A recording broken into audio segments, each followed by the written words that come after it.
نحمده ونصلي على رسوله النبي الكريم اعوذ بالله من الشيطان الرجيم بسم الله الرحمن الرحيم رب اشرح لي صدري ويسر لي امري واحلل عقدة من لساني يفقهوا قولي قال الله تعالى في القرآن المجيد وما آتيتم من ربا ليربو في أموال الناس فلا يربو عند الله وما آتيتم من زكاة تريدون وجه الله فأولئك هم المضعفون الله الذي خلقكم ثم رزقكم ثم يميتكم ثم يحييكم هل من شركائكم من يفعل من ذلك من شيء سبحانه وتعالى عما يشركون ظهر الفساد في البر والبحر بما كسبت أيدي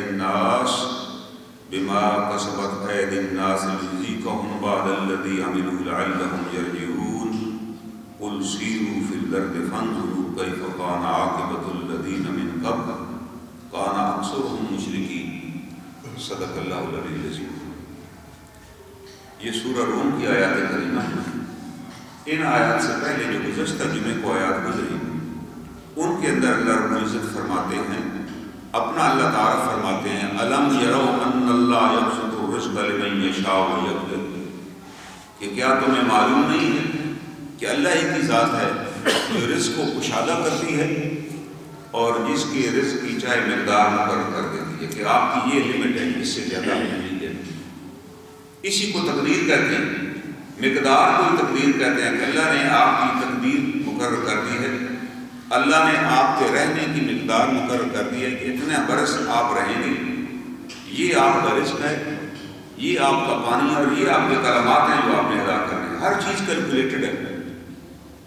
اللہ رب العزت کی ذات جو ہے، اللہ نے دنیا میں کوئی چیز بھی بغیر کیلکولیشن کے پیدا نہیں کی۔ بندے کی ہر چیز کیلکولیٹڈ ہے۔ ہم کہتے ہیں کہ بس یہ آخری نوالہ تھا اور اس کے بعد وہ کوئی چیز پھر لے نہیں سکے، اصل میں وہ آخری نوالہ ان کو پورا ہو گیا تھا، آخری جملہ تھا، پھر وہ بات نہیں کر سکے۔ قرآن حکیم کہتا ہے کہ اس وقت اگر وہ وصیت بھی کرنا چاہیں گے اور اگر ان کی تقدیر میں وصیت کرنا نہیں لکھا ہوا تو وصیت نہ کر سکتے۔ وہ کہے گا بندہ مرنے والا جب وہ فرشتے کو سامنے دیکھے گا کہ مجھے تھوڑی مہلت ہی دے دے، میں صدقہ کرنے کی وصیت کر دیتا ہوں۔ سب سے آسان کام جو ہے، جو ہمیں بہت ہی مشکل لگتا ہے، وہ صدقہ کرنا ہے، کیونکہ باقی ہر کام کے لیے شرائط ہے۔ میں حج کرنا چاہوں تو کم از کم حج کے دن ہونے چاہیے، ایام الحج ہو تو حج ہوتا ہے نا، ویسے تو نہیں کہ میں سعودی چلا جاؤں کہ جی چلیں اب آیا ہوں میں آج کل موسم بھی بہتر ہے میں حج کر لیتا ہوں، کہہ کے نہیں اب حج کے خاص ایام ذی الحج کے مہینے میں آپ آئیے، یہ طریقہ اور دستور ہے۔ روزہ بھی رکھنا چاہیے، اس کا بھی ٹائم آئے گا، یہ نہیں کبھی میں ہم پروگرام بنا لیتے چلیے اب روزہ رکھ لیتے تو اب تو روزہ نہیں رکھتے۔ روزے کے لیے بھی آپ کو نیت کرنی ہے کہ میں جی اب روزہ رکھ رہا ہوں، اور اس کا بھی خاص مقرر ٹائم ہے کہ فجر سے پہلے آپ رکھ لیں تو روزہ ہو گیا، یا صبح اٹھتے ہی کچھ نہ کھائیں اور نیت کر لیں کہ اب میرا روزہ تو ہو جائے۔ یہ نہیں کہ سارا دن کھاتے پیتے رہیں اور ابھی آپ کا خیال آ جائے کہ روزہ رکھیں۔ سب سے آسان کام یہ ہے کہ آپ کھڑے کھڑے کسی کو کہہ دیں، آپ کے پاس کچھ بھی نہیں ہے، آپ کسی بیٹے کو بھی کہہ دیتے ہیں کہ یار فلاں جو مال ہے، فلاں جو پیسے آپ کی طرف سے فلاں کو پہنچا دیں، صدقہ ہو گیا۔ کسی دوست کو فون کریں کراچی کہ بھائی اس بندے کو اتنے پیسے دے دینا، یہ میری طرف صدقہ ہے، اس کو پتہ ہے کہ اس کے ساتھ میرے معاملات ہیں، یہ اللہ کی راہ میں صدقہ کر رہا ہے تو مجھے پیسے مل جائیں گے، میں تو دے دیتا ہوں۔ کتنی دفعہ لوگ اس طرح کر لیتے ہیں کہ کسی کے ذمہ لگا دیتے ہیں گاؤں میں کہ بھائی فلاں مستحق ہے، اس کو مجھے پیغام ملا، آپ فوراً اس کی آج ہی مدد کریں، آپ کو پیسے آپ کی طرف سے صدقہ ہو گیا، آپ کی نیت ہے اس کو ادا کرنے۔ اور انسان جس نے زندگی بھر صدقے کی طرف منہ ہی نہیں کیا ہوگا، کبھی خیال ہی نہیں آیا ہوگا کہ صدقہ کرے۔ آپ نے کہا اس امت میں اللہ کبھی بے شمار فرمائے، حدیث شریف کے الفاظ ہیں، اس امت میں تو کوئی خیر ہی نہیں ہے جو اپنے کمزور لوگوں کے لیے مال ہی نہیں کرتا۔ کہ یہ دیکھیں یار یہ ہمارے معاشرے میں کمزور لوگ ہیں، یہ بیچارے کسی بیماری کی وجہ سے کما نہیں سکے، ان پر کوئی ایسے حالات آ گئے، ان کے پاس تو کھانے پینے کی کوئی، اس میں تو وہ خیر ہی کرنی۔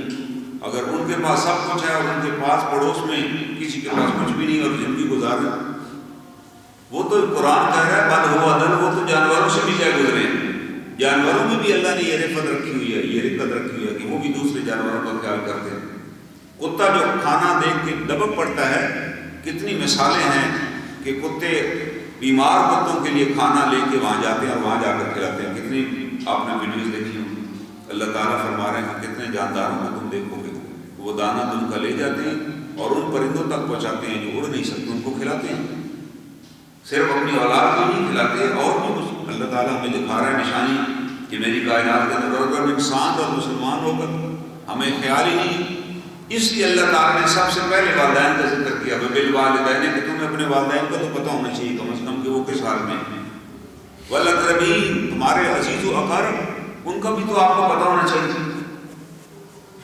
پھر اللہ نے فرمایا کہ یتیم، بھائی اس کا تو آپ جنازہ اٹینڈ کر کے آئے تھے، اس یتیم کا، آپ کو پھر جنازے تک کی آپ کی ذمہ داری تھی کہ آپ نے جنازہ اٹینڈ کر لیا، دعا مانگ لی گھر آ گئے، آپ کو یہ نہیں خیال آیا کہ اس کے 3 بچے بھی تھے۔ بھائی کیوں کہا گیا کہ جنازہ اٹینڈ کریں؟ کہ فرض کفایہ ہے جنازہ، کیا ضرورت تھی؟ اگر ہم نہیں جائیں گے تو اس کی بخشش، اگر وہ نیک روح ہے اور اس کا جنازہ نہ پڑھا گیا تو کیا اس کی بخشش نہیں ہوگی؟ اور ایک شخص اللہ کے یہاں مجرم ہے، اس کے جنازے میں سارا شہر بھی اکٹھا ہو جائے تو اللہ کیا مغفرت اس کی کر دیں گے؟ یہ کسی کتاب میں لکھا ہوا ہے؟ اللہ کے قوانین بڑے بڑے اٹل ہیں۔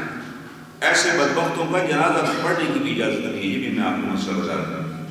جناب رسول اللہ صلی اللہ علیہ وسلم نے فرمایا کہ وہ لوگ جو حلال و حرام کی تمیز نہیں کرتے، جن کے ہاں شرم و حیا ہی نہیں ہے، دنیا کی تمام عیاشیوں میں اندر پڑے ہوئے ہیں، ان کے گھروں کے باہر، ان کی حویلیوں کے باہر بڑی بڑی شاندار سواریاں ان کے پاس موجود ہیں، لیکن اللہ تعالیٰ کے حلال و حرام کی پرواہ نہیں کرتے، لوگوں کا مال غصب کر کے مال جمع کرتے ہیں اور بڑی دہشت بنائی۔ آپ نے کہا وہ بیمار ہو جائیں، ان کی عادت کے لیے نہ جانا، وہ مر جائیں تو ان کے جنازے میں بھی نہ جانا۔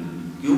تاکہ لوگ عبرت پکڑیں گے، یار یہ بدبخت۔ آج کیا ہوتا ہے، ایسا شخص مر جاتا ہے تو بہت بڑا جنازہ ہوتا ہے، اور کوئی بڑے بزرگ ہوتے ہیں، ان کا نام بھی آ جاتا ہے کہ فلاں بزرگ ان کا نماز جنازہ پڑھیں۔ بھئی آپ کس خوشی میں وہاں چلے گئے؟ آپ کو رشتے دار رکھتے تھے، آپ گئے تھے وہاں کہ آپ وہاں جنازہ پڑھانے چلے گئے، آپ نے غلط ایک پیغام لوگوں کو دے دیا۔ آپ نہ جاتے اور لوگوں کو پتہ چلتا کہ ان کو بھی کہا گیا جنازہ پڑھائیں، مگر انہوں نے انکار کر دیا کہ بھائی میں تو نہیں جنازہ پڑھاتا۔ جناب سیدنا عمر رضی اللہ تعالیٰ عنہ اس بات کے لیے بڑے فکر مند رہتے تھے کہ کہیں کسی غلط بندے، کسی منافق کے جنازے میں نہ شریک ہو جاؤں، کہ ان کو پتہ تھا اس حدیث شریف کا کہ پوچھنا ہو جائے۔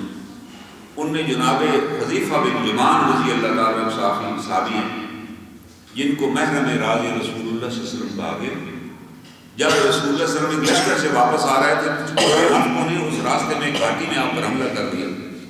وہ لشکر میں ساتھ ہی گئے ہوئے تھے اس جنگ میں، اور انہیں طے کر لیا وہاں آپ کو فتح اللہ نے نصیب کر دیا۔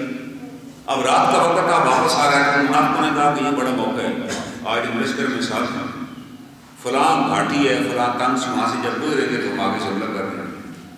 نتیجہ جناب دیکھیں وہ ساتھ ہی گئے ہوئے تھے۔ آج ہمیں جان لینا چاہیے کہ جو غیب علم ہے وہ اللہ کے اختیار میں ہے۔ اللہ تعالیٰ غیب علم کسی کو نہیں عطا کرتے، جب تک اللہ چاہے کسی کو عطا کرتے تو اللہ کی مرضی۔ جناب رسول اللہ صلی اللہ علیہ وسلم جا رہے ہیں، صرف حذیفہ یمان ہی اس وقت اس سواری پر آپ کے ساتھ ہیں۔ اگر آپ کو غیب علم ہوتا تو آپ صحابہ کو خبر کر دیتے بھائی ان 5 بندوں سے بچ کرو، بھائی یہ آج حملہ کرنے والے ہیں۔ آپ گزرے، انہوں نے آگے سے حملہ کر دیا، مگر حضرت حذیفہ بن یمان ڈٹ گئے، انہوں نے ان کی سواریوں پر حملہ کیا، ان کی سواریوں کو منہ پھیر دیا، ان کو وہاں سے بھاگنے سے مجبور کر دیا۔ حضرت حذیفہ بن یمان نے انہیں پہچان لیا اور جناب رسول اللہ صلی اللہ علیہ وسلم نے انہیں پہچان لیا۔ پھر اللہ کے حکم سے جناب رسول اللہ صلی اللہ علیہ وسلم نے ان منافقوں کے بارے میں حذیفہ بن یمان کو بتایا کہ فلاں فلاں اور بھی منافق ہے جو ان کے ساتھ تھا، جس کی مشاورت سے یہ حملہ ہوا۔ آپ نے کارروائی کوئی نہیں کی ان کے خلاف، کیونکہ وہ تو ساتھ نمازیں بھی پڑھ رہے تھے۔ آپ کو اللہ سے بڑی امید تھی کہ اللہ تعالیٰ ان کو ایمان کی دولت عطا کر دے گا، اور ان میں سے کچھ منافق ایسے بھی تھے جو ایمان لے آئے، جن کے اندر ایمان گھر گیا کہ واقعی ہم سے غلطی ہوئی ہے، ہم تو اللہ کے رسول کو کچھ بھی نہیں بگاڑ سکتے۔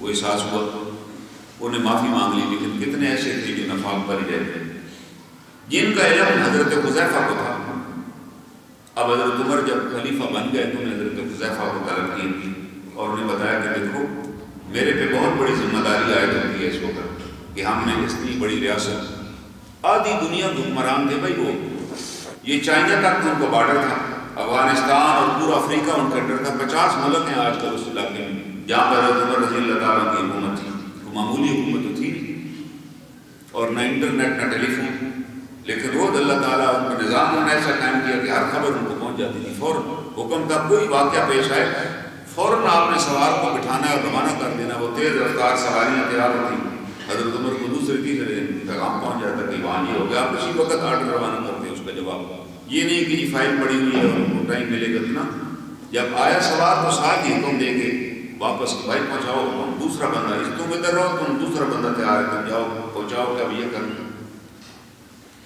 آپ نے کہا کہ ہمیں کچھ گورنر اور کچھ عامل اور کچھ لوگ مقرر کرنے ہوتے ہیں، میں صرف آپ سے یہ ان منافقوں کے نام پوچھنا چاہتا ہوں کہ کہیں یہ نہ ہو کہ ہم ان کو کہیں مقرر کر رہے ہیں۔ حضرت حذیفہ نے کہا کہ یہ تو وہ راز ہے جو اللہ کے رسول صلی اللہ علیہ وسلم نے مجھے عطا کیا، میں اس کو آپ کو نہیں بتا سکتا، میں تو جناب نہیں بتا سکتا۔ اس میں ایک اور حکمت بھی ہے کہ ہو سکتا ہے ان منافقوں میں سے کچھ بعد میں توبہ کر لے، توبہ کرنا تو توبہ کا دروازہ تو ہر وقت اللہ کے یہاں کھلا ہوا ہے، اللہ تعالیٰ فرماتے ہیں مرنے سے پہلے کہ میں آپ کو منافق بتا دوں اور وہ توبہ کر کے مر جائے، میں تو نہیں بتاؤں گا۔ آپ نے کہا چلیں پھر اتنا تو بتا دیں کہ ان منافقوں میں میرا نام تو شامل نہیں تھا۔ یہ کون پوچھ رہے؟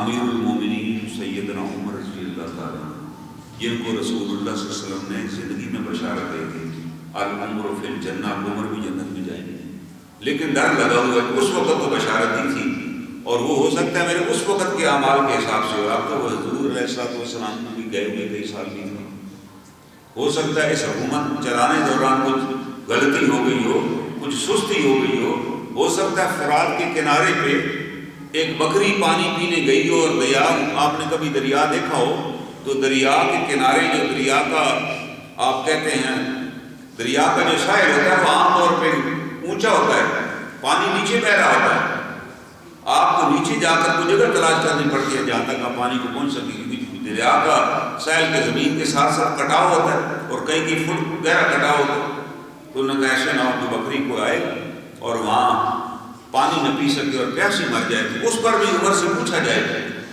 اور اس زمانے میں اگر آپ نے پرانے دریا دیکھے ہوں تو دریاؤں کے ساتھ باقاعدہ اینٹوں کی سیڑھیاں بنائی جاتی تھیں تاکہ لوگ آرام سے نیچے اترے، جانور بھی نیچے اتر جاتے تھے اور جا کر پانی پی کے واپس آ جاتے تھے۔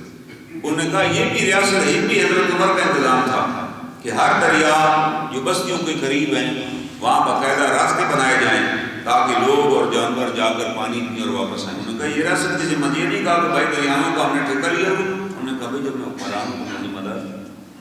تو حضرت حذیفہ نے کہا، ان کی آنکھوں میں آنسو آ گئے، انہوں نے کہا نہیں آپ الحمدللہ منافقوں میں نہیں۔ تو حضرت عمر نے اپنے غلام کو کہا کہ تم بس یہ انتظام کرنا کوئی بھی مدینہ میں فوت ہو جائے تم نے دیکھنا کہ کیا حضرت حذیفہ اس کے جنازے میں شریک ہوئے، اگر وہ شریک ہونے کے لیے گھر سے نکلے ہو تو مجھے بھی خبر کر دیں۔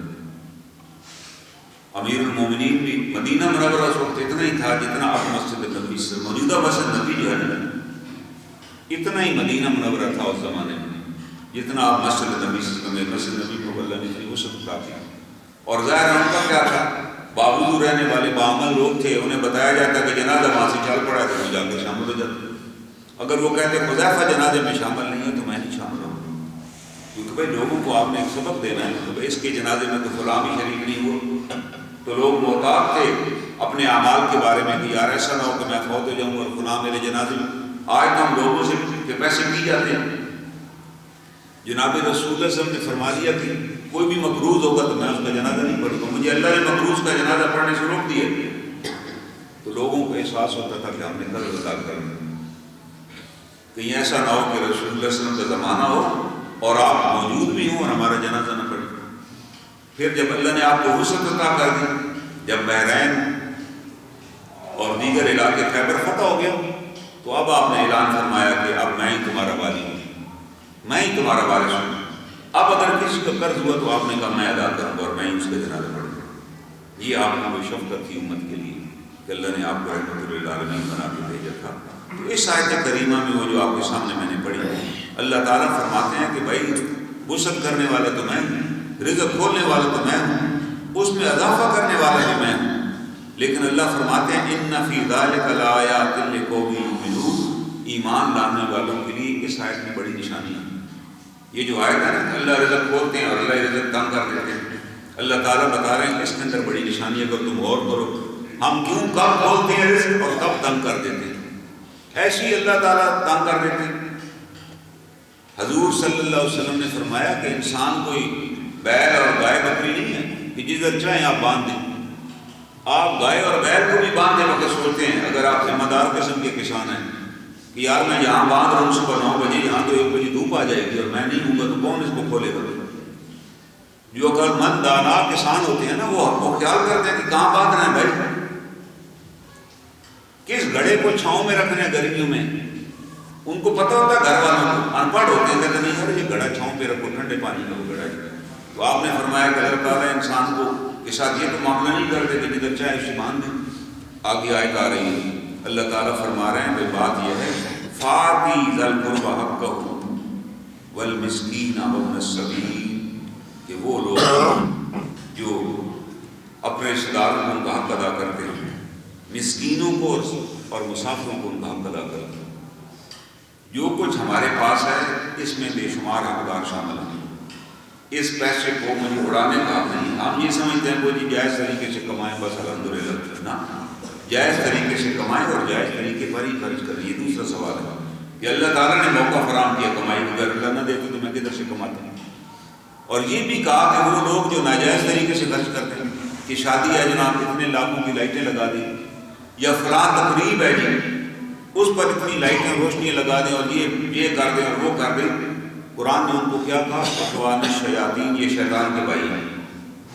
ان المبذرین، کہ یہ لوگ ہیں جو دولت لٹا رہے ہیں۔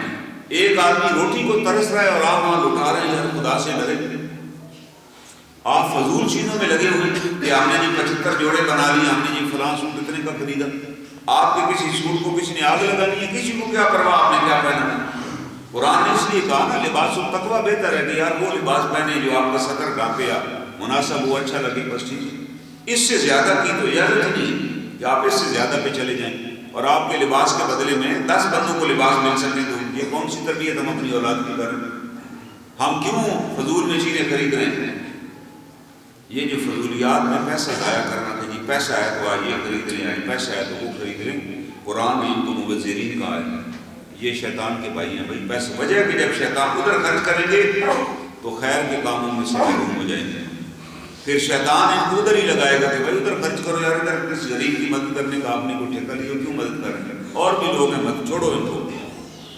تو قرآن کہہ رہے ہمیں بتا رہا ہے کہ یہ وہ لوگ ہیں ذالک خیر للذین، ان لوگوں کے لیے بڑی بہتر ہے، یریدون وجہ اللہ، یہ اللہ کی رضا کی طالب ہے۔ جو آدمی اللہ کی رضا کا طالب ہوگا تو اللہ اس کا رزق وسیع کر دے گا، اللہ اس کو غنی کر دے گا۔ وسیع کا یہ مطلب نہیں ہے کہ آپ کے پاس بڑے پیسے ہوں تو آپ بڑے۔ میں نے ایک ایسے بندے کو بھی دیکھا جس کی کم از کم 400 ایکڑ زمین تھی سندھ میں، بڑی شاندار زمین، اور پتہ نہیں کتنے کنال میں اس کا بنگلہ تھا، اور اس کے علاوہ جس خاتون سے اس کی شادی ہوئی تھی وہ کسی ریاست کی رانی تھی، وہاں سے ان کو بڑی انکم آتی تھی، اور خود وہ پاکستان میں 20-22ویں گریڈ کا افسر تھا، لیکن بیچارہ دفتر بھی گارڈوں کے ساتھ جاتا تھا اور پھر گھر سے نہیں نکلتا تھا کہ مجھے کوئی اغوائی نہ کر لے، کسی جگہ کھانا کھانے بھی نہیں جاتا تھا، کسی دوست یہاں بھی نہیں جاتا تھا کہ یار ایسی گزاری نہ دے۔ وہ زندگی میں ایک قیدی کی زندگی بسر کر رہا تھا، مال بڑا تھا اس کے پاس۔ بھیا ہم خرچ ہی نہیں کریں گے، لوگ ہی آپ کے پاس نہیں آئیں گے، اللہ سے آپ خیر کی کیسے امید رکھیں گے؟ پھر تو آپ اس مال کا حساب ہی دیں گے نہیں جاتا، حساب دینے کے لیے آپ آئے ہوئے ہیں،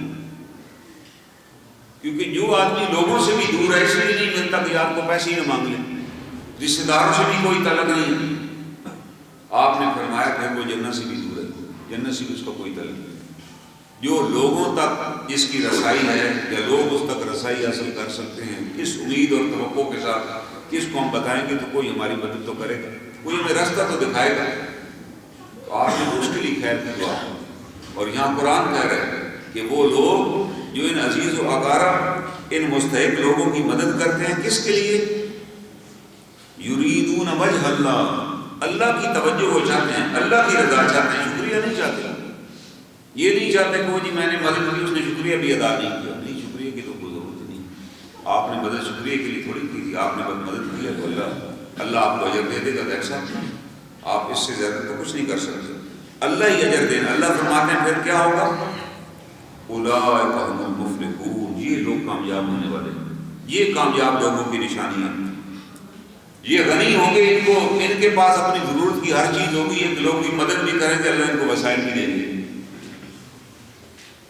سیدنا عبد القادر جیلانی رحمۃ اللہ علیہ جب حج کے سفر کے لیے روانہ ہوتے تو ظاہر ہے سواری بھی ہوتی، کچھ تھوڑا بہت سامان کو ہوش بھی ہوتا. یہ حکم ہے کہ زیادہ راہ لے کر چلیں. یہ نہیں کہ جی اللہ کی راہ میں نکلیں گے. اس زمانے میں کئی لوگ نکلتے تھے کہ جی اللہ کے مہمان ہیں، رستے سے مانگ تانگ کے کھانا کھایا چل پڑے. شریعت نے منع کر دیا کہ نہیں، یہ نہیں ہے بھائی.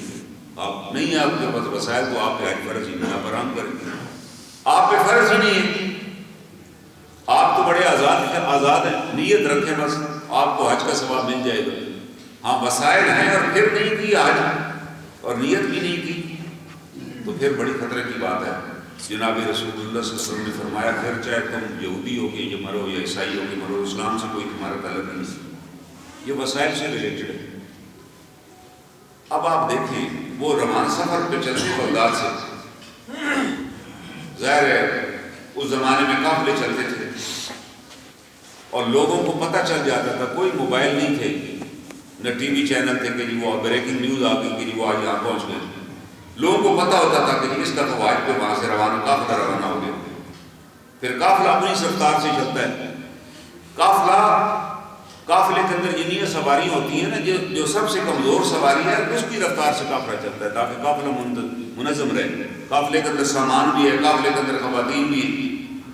تو وہ لوگ جو تیز رفتار ہوتے تھے، 2-4 دوست ہیں، 5-6 ہیں، وہ بھی حج کے لیے گئے ہوئے، وہ قافلوں کے ساتھ نہیں چلتے تھے، اپنا گروپ بنا لیتے کہ یار ہم نے تو سپیڈ کے ساتھ جانا ہے، ہم نے تو بس پہ نہیں جانا. وہ تو 4 جگہ روکے گی، ہم تو اپنی رفتار سے جائیں گے، اپنی گاڑی ہے، پھر ایک جگہ بس روکیں گے اور پہنچ جائیں گے.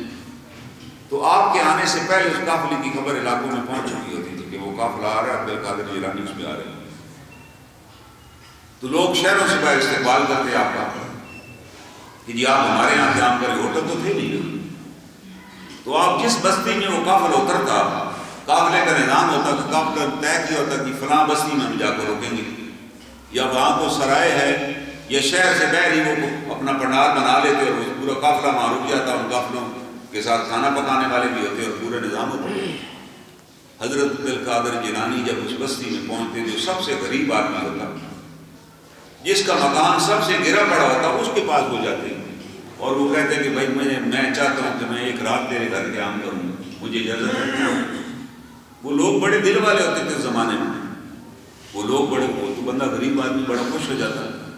وہ کہتا کہ جناب میرے مکان تو ٹوٹا ہوا مکان ہے، جگہ بھی نہیں ہے، لیکن اگر آپ میرے مکان میں قیام کریں تو میری بڑی خوشی ہوگی. آپ کہتے بس میں نے رات ہی سونا ہے، رات ہی آرام کرنا ہے. بھائی وہ راتوں کو سونے والے تو تھے نہیں. بھائی میں نے رات آرام ہی کرنا ہے نا، مجھے تو بھائی برآمدہ ہی چاہیے، میں ادھر ہی لیٹ جاؤں گا نیچے بستر میں چاہ. تو آپ وہاں قیام کرتے.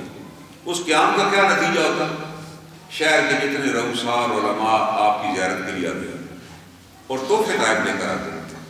کوئی سواریاں لے کر آتا، کوئی جانور لے کر آتا، کوئی لباس لے کر آتا. وہ جتنا سامان آپ کو وہاں دیا جاتا آپ قبول فرما لیتے اور جاتی دفعہ اس مستحق آدمی کے حوالے کر کے اگلی منزل کو روانہ ہو جاتے. تو پورے کے پورے علاقے کے لوگ دعائیں کرتے کہ کاش آپ ہمارے یہاں بھی ٹھہرتے. شہر کے حاکم بھی کوشش کرتے کہ آپ میرے یہاں، آپ کہیں یار میں تیرے یہاں ٹھہروں گا تو پھر لوگ نہ مل سکیں گے کیونکہ تیرا تو اپنا پروٹوکول ہے. میں تو اس مکان میں ٹھہرا ہوں، مسجد کے پاس ہے، ٹوٹا ہوا ہے، جو مجھے ملنا چاہے گا میں مل لوں گا، میں وہاں بیٹھا ہوں.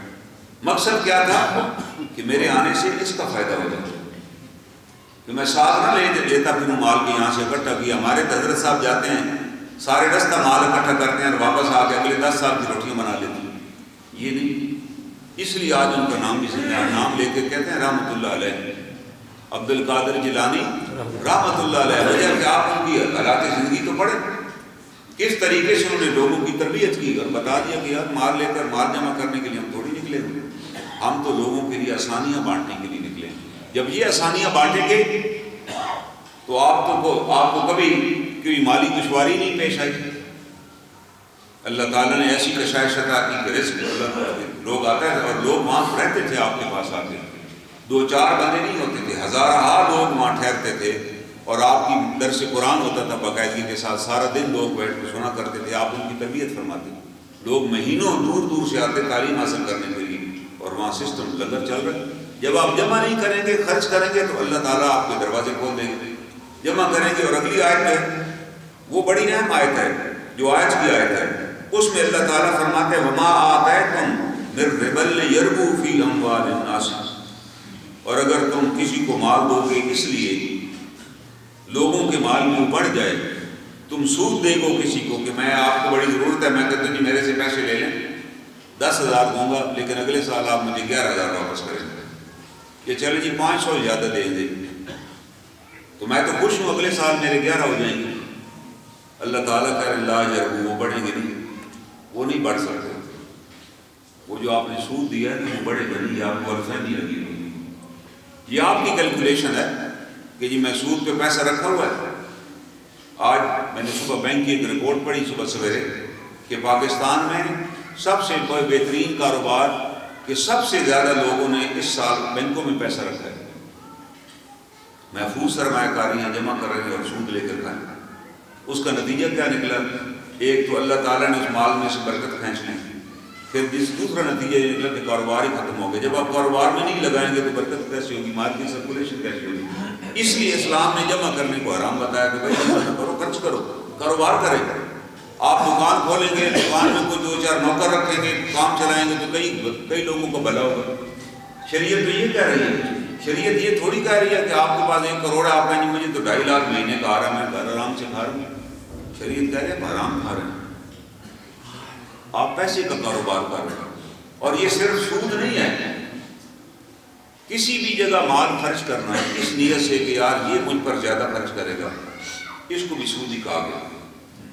سورہ مدثر میں اللہ تعالیٰ فرماتے ہیں ولا تمنن تکثر. رسول اللہ صلی اللہ علیہ وسلم کو اللہ ارشاد فرما رہا ہے اے میرے نبی محترم کسی بھی جگہ کثرت کی تمنا نہ کریں. آپ کو کیوں فرما رہے ہیں؟ آپ کے ذریعے امت کو بتایا جا رہا ہے. آپ کی تو فطرت میں اللہ نے یہ چیز نہیں رکھی تھی، لیکن آپ کے ذریعے اللہ فرما رہے ہیں اتنی خطرے کی بات ہے کہ میں نے اپنے پیغمبر کو بتایا. وہ دونوں صورتیں براہ راست مخاطب ہیں رسول اللہ صلی اللہ علیہ وسلم. دونوں صورتوں کو پڑھی، یا ایھا المزمل اینڈ یا ایھا المدثر. ان دونوں صورتوں میں اللہ تعالیٰ براہ راست مخاطب ہیں جناب رسول کریم صلی اللہ علیہ وسلم سے. کسی درس میں ان صورتوں کو بطور درس پڑھیں گے کہ اس میں اللہ نے کیا احکامات دی، کتنی اہم ترین اور کتنی پیاری صورتیں ہیں یہ قرآن پاک. اللہ تعالیٰ اپنے پیغمبر کو کہہ رہے ہیں کہ آپ کثرت کی تمنا نہ کیجیے. ہم تو باقاعدہ ڈائری بناتے ہیں کہ فلاں کی شادی پہ گئے تھے، اتنا دیا تھا ہم نے. اگلے سال جب وہ آتے ہیں تو پھر ہم ڈائری نکالتے ہیں کہ یار وہ کم تو نہیں دے گئے، زیادہ دے گئے ہوں تو پھر ہم کہتے ہیں یار اچھے رشتے دار ہیں، حساب میں رکھ کے پھرتے ہیں. جبکہ قرآن کہہ رہے یہ توقع ہی نہ کیجیے. کسی کو اس لیے کھانا کھلائیں گے، آج ہم اچھا کھلائیں گے کل اس کے یہاں جائیں گے یہ بھی کھلائے گا، یہ بھی سود میں آتا ہے. کیوں؟ آپ اگر کسی کو کھلا رہے ہیں تو فی سبیل اللہ نیت کریں کہ میں اللہ کی رضا کی خاطر اس کو کھلا رہا ہوں. اللہ چاہتے ہیں میرے بندوں کو کھانا کھلاؤ کیونکہ میں کھلاتا ہوں. اللہ یہ چاہتے ہیں کہ تم میری سنت پر عمل کرو. تخلقوا باخلاق اللہ، اللہ کا اخلاق اپناؤ. اللہ ہمیں کھلاتے ہیں، اللہ ہمیں کھلاتے ہیں. آپ اللہ کہہ رہے ہیں آپ بھی کھلائیں، لیکن توقع کس سے رکھیں؟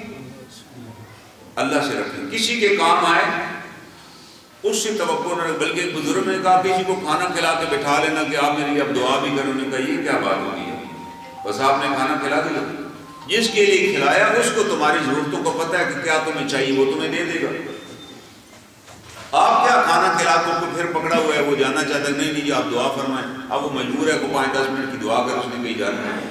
بس آپ نے کھلا دیا، آپ کا کام ہو گیا. اگر آپ نے اللہ کے لیے کھلایا ہوا، ہم تو احتیاطاً سیلفی بھی پھر بنا لیتے ہیں کہ چلیں اخبار میں بھی دینا ہے کہ وہ گرمیوں میں ہم نے رضائیاں تقسیم کی تھی مستحق لوگوں میں. شرم نہیں لوگوں کو آتی کہ یہ بات تو بتانے والی نہیں کہ وہاں خواتین کھڑی ہیں بیچاری پردہ دار اور ان کی فوٹو لے کے اخبار میں حاجی صاحب دے رہے ہیں اور وہاں 6-7 ٹنڈے کھڑے ہوئے ہیں وہ رضائیاں بانٹ رہے ہیں.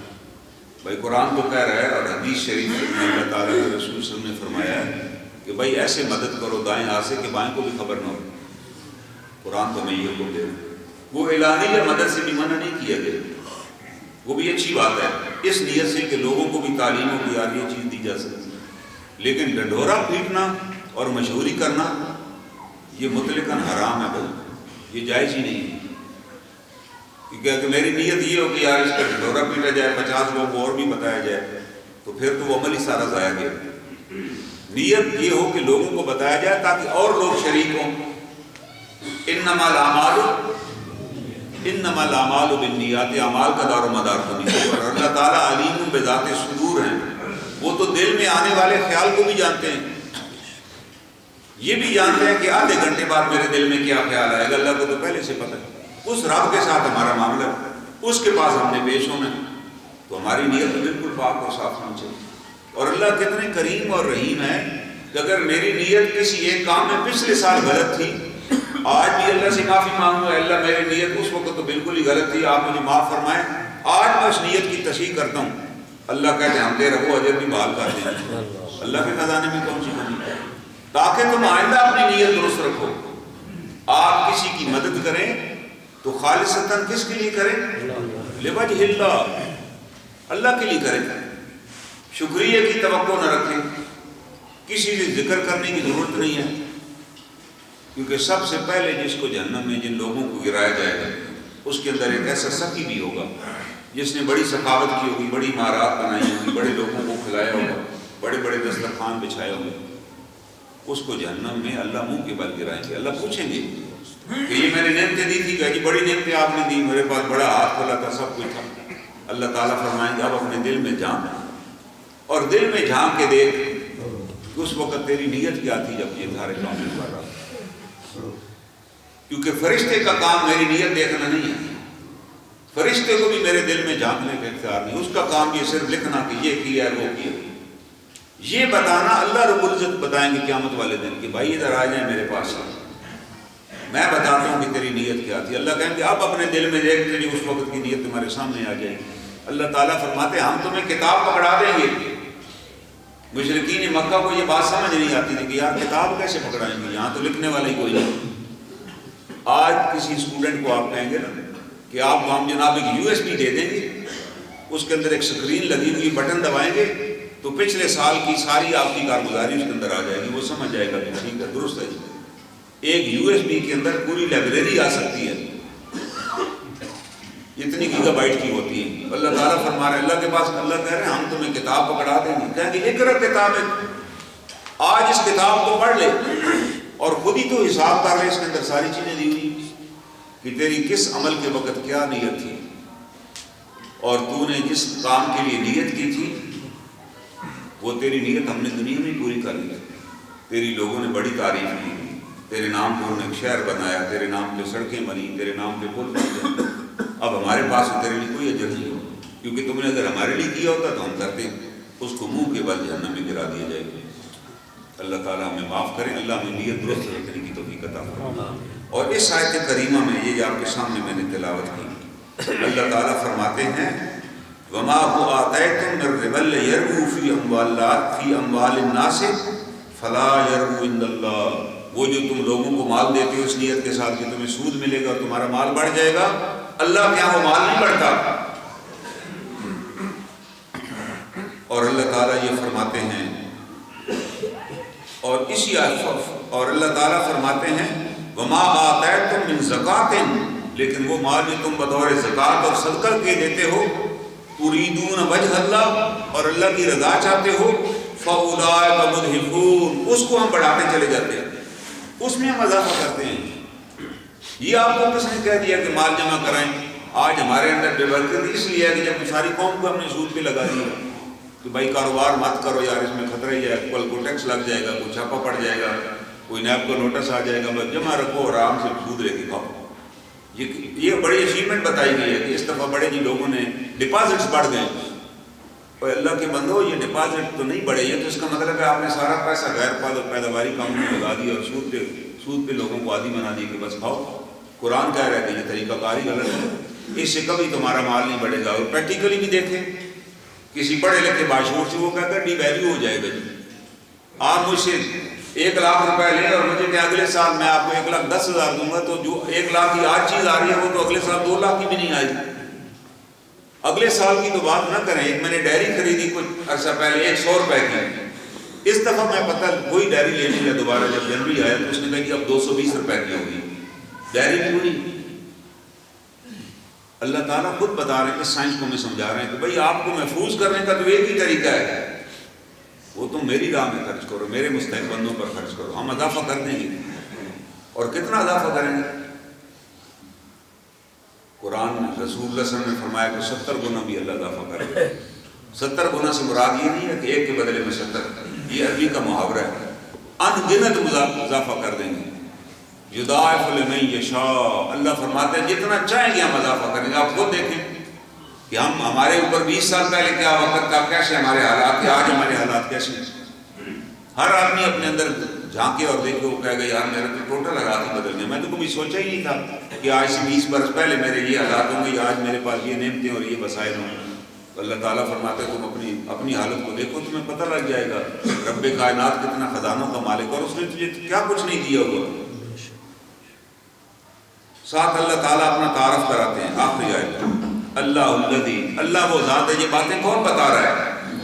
یہ قانونی فطرت کون ہمیں سکھا رہا ہے؟ اللہ رب العزت، اور وہ کون اللہ ہے؟ اللہ الذی خلقکم، وہ اللہ وہ ہے جس نے تمہاری تخلیق کی۔ ذرا غور کرو، ماں کے پیٹ میں 3 اندھیروں کے اندر بغیر کسی سفارش کے تمہیں بنایا۔ ابھی کسی بندے کو آپ اس کی تصویر بنا کے دے دیں، اس کو ساتھ ایک مارکر دے دیں کہ یہ بھائی مارکر لے لو، آپ اپنی تصویر کو ذرا درست کر دو۔ اپنا ناک کو تم بڑا کرنا چاہتے ہو تو وہ کر لو، کوئی کان کو آگے ایڈجسٹ کرنا چاہو تو کر لو، جیسی گاڑیوں کے ماڈل ہوتے ہیں۔ انسان اپنی تصویر میں بھی کوئی ترمیم نہیں سجیسٹ کر سکتا۔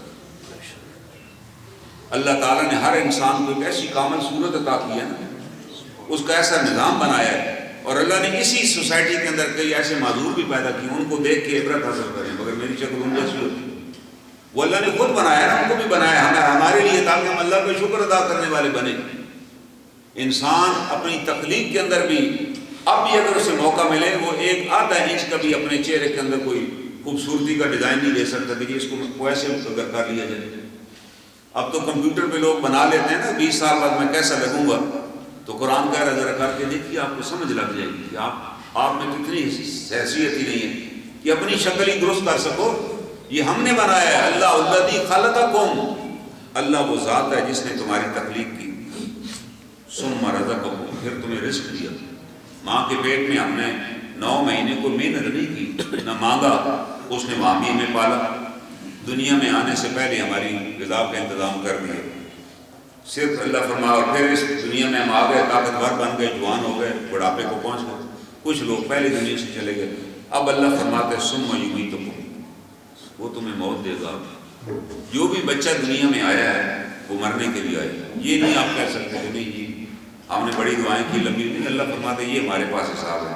ثم یمیتکم، لیکن موت پہ خاتمہ نہیں ہو جانا، ثم یحییکم، پھر وہ تمہیں زندہ کرے گا۔ یہ بات ہے سب سے اہم کہ ہم سب کو دوبارہ زندہ کیا جائے گا، یہی ہمارا ایمان ہے۔ جو رب ذوالجلال ہر گرمیوں کے موسم میں، اب سردیوں کا موسم ہے، دوبارہ کنو اور مالٹا آ جاتا ہے، اور پھر موسم بدل جائے گا، یہ فروٹ ختم ہو جائے گا، اگلی سردیوں میں پھر آ جائے گا، اور اگلی گرمیوں میں پھر آم آ جائے گا۔ اللہ فرماتے ہیں جو رب ذوالجلال ایک سال میں 2 فصلیں نکال رہا ہے زمین سے، اس کا خزانے میں کمی کیوں نہیں ہوئی، وہ تمہیں بھی دوبارہ اسی طرح نکالے گا۔ ثم یحییکم، وہ تمہیں دوبارہ زندہ کرے گا۔ هل من شرکائکم من یفعل من ذلکم من شیء، جن کو تم اللہ کے ساتھ شریک ٹھہراتے ہو کہ وہ بھی بڑی اتھارٹی والے ہیں، وہ بھی کچھ کر سکتے ہیں۔ اللہ تعالیٰ فرماتے ہیں شرکائکم من یفعل من ذلکم من شیء، کیا وہ بھی کوئی ایسا کام کر سکتے ہیں، کسی کو مار دیں اور کسی کو زندہ کر لیں اور کسی مرنے والے کو اٹھا دیں؟ اللہ فرماتے ہیں ان کے تو اختیار میں نہیں ہے۔ سبحانہ و تعالی عما یشرکون، اللہ کی ذات بڑی پاک ہے، بڑی برتر ہے اس بات سے جس کے بارے میں وہ شرک کرتے ہیں کہ اللہ کا تو کوئی شریک ہی نہیں۔ کوئی ہے ایسا جو کسی کو زندگی بھی دے دے اور موت بھی دے دے اور رزق بھی دے دے؟ ہم رزق کے لیے دوسروں کے دروازوں پہ دھکے کھا رہے ہیں۔ اللہ تعالیٰ فرماتا ہے رزق کو میرے اختیار میں، میں نے عطا کرنا۔ اور جناب رسول اللہ صلی اللہ علیہ وسلم نے فرمایا کہ اگر تم 5 نمازوں کا اہتمام کرو گے، 5 نمازوں کا اہتمام کرو گے، تو سب سے پہلا انعام میں یہ دوں گا کہ رزق کی تنگی تم سے ہٹا دوں گا۔ بے شمار انعامات ہیں اس کے اوپر، لیکن پہلا انعام کیا ہے؟ بھائی اتنی آسان اور موٹی بات اللہ کے رسول صلی اللہ علیہ وسلم نے ہمیں سمجھا دی۔ اگر یہ کریں تو پھر اس کے بعد دیکھیں اس کے اوپر اور کتنے انعامات ہیں۔ پہلا ہے کہ 5 نمازوں کا اہتمام کرو، اللہ کیا کریں گے؟ رزق کی تنگی ختم کر دیں گے۔ اب اتنا بڑا فرمان ہمارے پاس موجود ہے۔ صحابہ کرام نے کوئی انڈسٹری لگائی تھی، کاروبار کیا تھا، ان کے پاس کچھ بھی نہیں تھا، اس پر عمل کیا، اللہ نے آدھی دنیا کی حکومت ان کے قدموں کے اندر ڈال دی۔ حضرت عمر بن عبدالعزیز کے زمانے میں وہ صحابی نہیں تھے، حضرت عمر بن